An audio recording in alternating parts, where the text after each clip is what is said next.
ஒரு விளையாடிகள் உங்கள் அனைவரையும் சந்திப்பதில் பெரும் மகிழ்ச்சி. உலகின் 20 போட்டிகள் அமெரிக்கா மற்றும் மேற்கிந்திய தீவுகளில் சிறப்பாக ஆரம்பமாகி நடைபெற்றுக் கொண்டிருக்கிறது. முதல் சுற்று நிறைவடைந்த நிலையில் இப்பொழுது சூப்பர் ரைட்டுக்கான போட்டிகள் ஆரம்பமாயிருக்கிறது. குழு 2இல் அமெரிக்கா மற்றும் தென்னாப்பிரிக்காவுக்கு இடையிலான போட்டி நேற்றைய தினத்தில் சர் விவியன் ரிச்சர்ட்ஸ் மைதானத்தில் ஆன்டிகுவாவில் ஆரம்பமாகி இந்த போட்டியை பொறுத்தவரை நாணய சுழற்சி வெற்றி பெற்றிருந்த அமெரிக்கா அணி முதலாவதாக தமது அணியை களத்தடுப்பு தெரிவு செய்து குறிப்பிடத்தக்கது. அதன் அடிப்படையில் தென்னாப்பிரிக்கா அணி துடுப்படுத்தாட ஆடுகளத்திற்கு டீகாக் மற்றும் ரீசா ஹேண்ட்ரிக்ஸ் ஆகிய இருவரும் ஆடுகளம் நுழைந்து 11 ஓட்டங்களோடு ரீசா ஹேண்ட்ரிக்ஸ் ஆட்டம் இழக்க, அதன் பின்னதாக மார்க்கம் மற்றும் டீகாக் ஆகிய இருவரும் இரண்டாவது கடைக்காக சிறப்பான ஒரு இணைப்பாட்டம் அணிந்திருந்தார்கள்.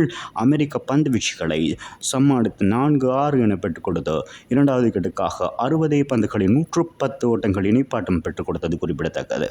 இந்த இணைப்பாட்டத்தில் டீகாக் ஆரம்பத்தோடு 40 பந்துகளில் 4 ஓட்டங்கள் 7-6 ஓட்டங்கள் 5 இடங்களாக 74 ஓட்டங்களை பெற்று ஆட்டமிழந்தோடு மார்க்கம் 32 பந்துகளில் 4 ஓட்டங்கள் 4-6 ஓட்டம் 3 இடங்களாக அதிரடியாக 46 ஓட்டங்கள் பெற்று அரைச்சதம் பெறாமல் ஆட்டமிழந்து வெளியேறினார்.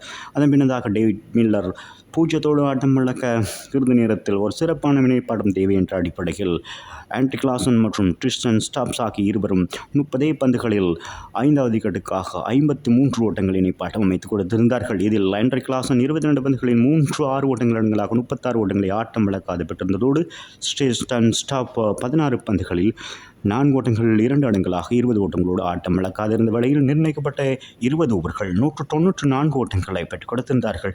பந்துவீச்சை பொறுத்தவரையில் நெட்வொர்க்கல் மற்றும் ஹர்பீட் சிங் தலா 2 விக்கெட்டுகளையும் வீழ்த்தியிருந்தார்கள். 195 ஓட்டங்கள் என்ற ஒரு இலக்கை நோக்கி துடுப்படுத்தார் அமெரிக்க அணிக்கு 6 முதல் அதிரடி காட்டியிருந்த ஸ்டீவன் ஸ்டைலர் 14 பந்துகள் 4 ஓட்டங்கள் 4 இடங்களாக 6 ஓட்டம் 1 அடங்கலாம் 24 ஓட்டங்களை பெற்று அதிரடியாக ஆட முடிந்து 24 ஓட்டங்களோடு ஆட்டம் இழந்திருந்தார்.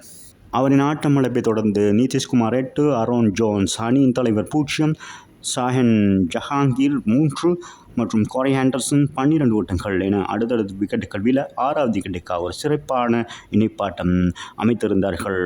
ஆண்ட்ரிஸ் காஸ் மற்றும் ஹர்பீட் சிங் ஆகிய இருவரும் அதிரடி காட்டியிருந்தார். இந்த போட்டியின் திருப்பு முனையாக மாறக்கூடிய ஒரு இணைப்பாட்டத்தினை மாற்றியிருந்தார்கள்.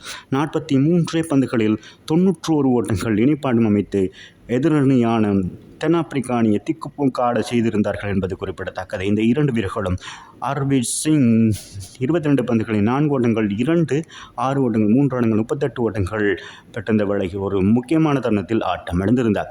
அதன் பின்னதாக ஆண்ட்ரிஸ் காஸ் 47 பந்துகள் எதிர்கொண்டு 4 ஓட்டங்கள் 5, 6 ஓட்டங்கள் 5 இடங்களாக ஆட்டம் இழக்காது 80 ஓட்டங்களை பெற்றிருந்ததோடு ஜஸ்தீப் சிங் 2 ஓட்டங்கள் ஆட்டம் இழக்காது பெற்றிருந்த வேளையில் நிர்ணயிக்கப்பட்ட 20 ஓவர்களில் 6 விக்கெட்டுகளை மாத்திரம் இழந்து 176 ஓட்டங்களை மாத்திரம் பெற்று 18 ஓட்டங்கள் வித்தியாசத்தில் இந்த போட்டியில் வெற்றி பெற்றிருக்கிறார்கள் தென்னாப்பிரிக்க அணியினர் என்பது குறிப்பிடத்தக்கது.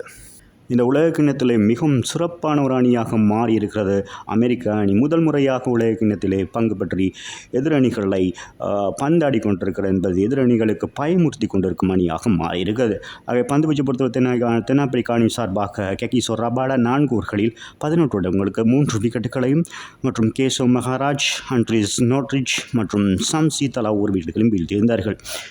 இந்த போட்டியில் 40 பந்துகளை எதிர்கொண்டு 4 ஓட்டங்கள் 7, 6 ஓட்டங்கள் 5 இடங்களாக 74 ஓட்டங்களை பெற்றுக் கொடுத்திருந்த தென்னாப்பிரிக்க அணியின் டீகாக் இந்த போட்டியின் ஆட்ட நாயகன் விருதினை பெற்றுக்கொண்டார் என்பது குறிப்பிடத்தக்கது. மீண்டும் ஒரு விளையாடிச்சதோடு உங்களை சந்திக்கும் வரை உங்களிடமிருந்து விடைபெறுவது உங்கள் அன்பின் பதிலை தாஸ். வணக்கம் அன்பு சொந்தங்களே.